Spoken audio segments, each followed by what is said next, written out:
Hi YouTube family, welcome back to another video. I just want to jump right into what I'm going to talk to you all about. I want to talk to you all about housing, and I have done a couple of video excuse me, I've done a couple of videos already about real estate, selling homes, buying a house. As you all know, if you've been watching my channel, and I appreciate those of you who have subscribed to the channel and all the viewers that keep coming back. I really appreciate it. Thank you, thank you. But in one of my videos, I discussed with you all the drama kind of that we're going through with selling our one of our houses. We haven't gone to closing yet, so another video will be out about that, how that's going to go if we make it there. So please watch that video, and you know what I'm talking about. But today I want to talk to you all about kind of something a little bit serious about the housing situation, the housing crisis that, ooh, it's a lot of bugs out here, y'all. The housing crisis that a lot of people are faced with in this country. And I want to talk about how, ooh, I got to stop this video, y'all. There's too many bugs out here. Hang on. Make this real quick because there's a lot of bugs flying around out here. Sorry about that. But I want to talk to you all about the housing crisis, housing situation, and how do people get there? How do we get there? And I was reading some articles today, and back in the day, we used to think of people who were homeless, people that were on the street that we saw. They were either strung out on drugs, or in a lot of cases they were alcoholics, or they were gamblers, or they fell upon some type of misfortunate, like a hardship, which landed them to be homeless in a lot of cases. But y'all, today that's not the case. A lot of our homeless people, or they're of all ages. They're younger people, they're older people. And I mean, I can understand, how people get in that situation. There's a couple of scenarios I wanted to tell you all about, wanted to talk to you all about. One is a true story, y'all. One is a true story of a family member, and I'm not going to name the family member. They are not immediate family, but, out of respect for their privacy, I'm not going to name names or anything.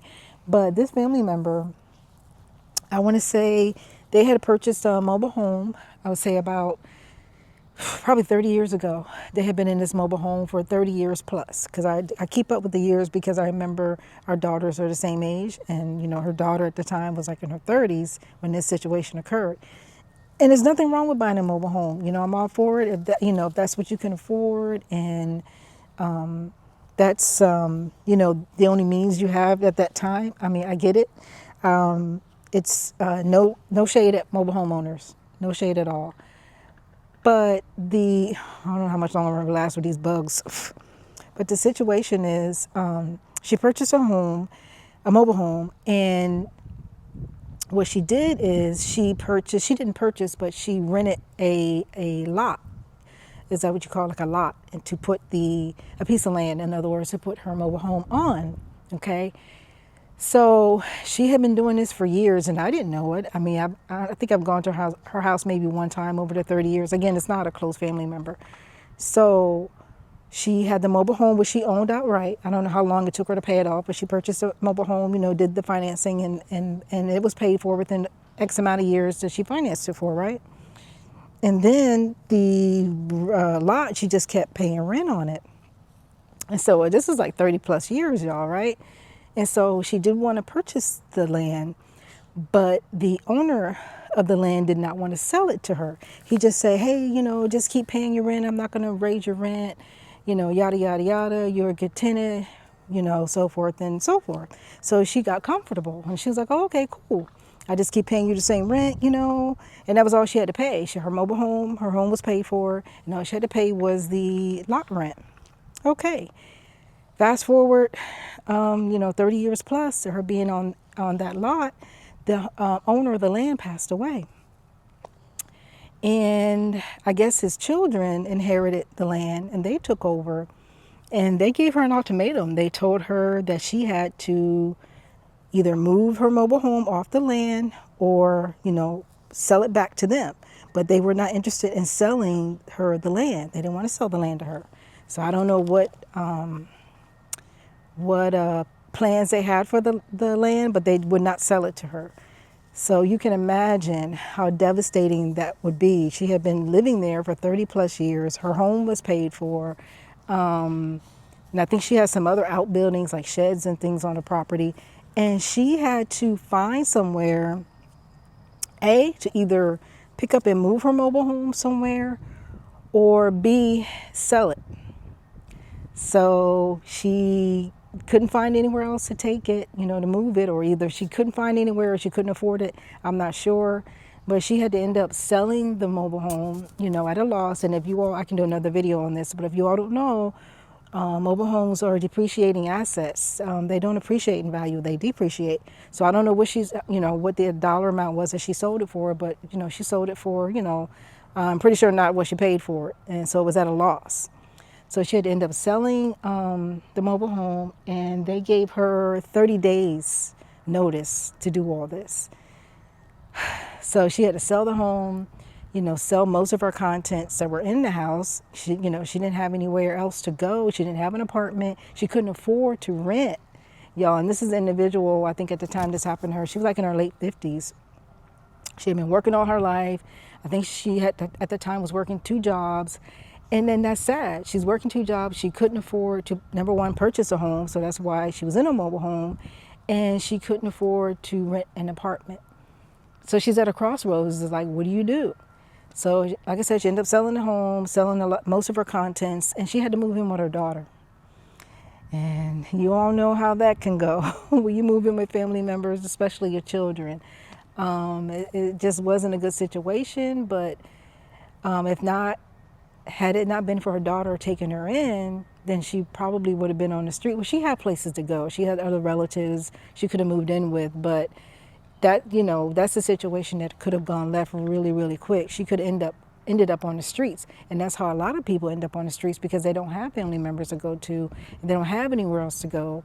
So they end up on the street. But luckily she did not end up on the street, and she ended up in a less desirable situation. I'm sure she doesn't want to, live with her daughter. But that's the situation that she found herself in. And it's sad because, I don't know, again, I don't know all her business. I don't know how her credit is and all that, but she could not buy another house. She couldn't buy a house, or even if she bought another mobile home, she had nowhere to put it because she couldn't afford the land. And you guys are getting the picture. It's affordability issue. So she really had no choice. She couldn't afford to be on her own. So she had to live with her daughter. So a lot of people, like I said, are finding themselves in that situation. And then you also have situations where I have another family member where he's older. I don't want to say elderly, but he's older. I would say in his early 70s, and he had just retired from his position, and he was in a situation where he couldn't afford his rent because they just kept raising the rent to where he could not afford it. And so a lot of people find themselves in that situation where they have been renting someplace for years, 20 plus years, and then all of a sudden, the apartment changes ownership, or the manager, passes away, or, or something, or they sell the property or what have you, and then new management comes in and they raise the rent up on you. And in some cases, a lot of cases, people can't afford it, especially when you're retired and you're on a fixed income, like Social Security, or you're getting some type of pension or something like that. You can't afford the rent that they're asking when you're used to paying, such a low rent for years and years and years and years. So a lot of people find themselves in that situation as well. And that's just not a good situation. And I just wanted to come on here and share that with you all. If you know a family member or anybody, a friend or a relative, anybody, that find themselves in that situation, let them know, especially with renting, and especially renting. I want to say especially renting in general, be that lot rents or apartments or anything like that.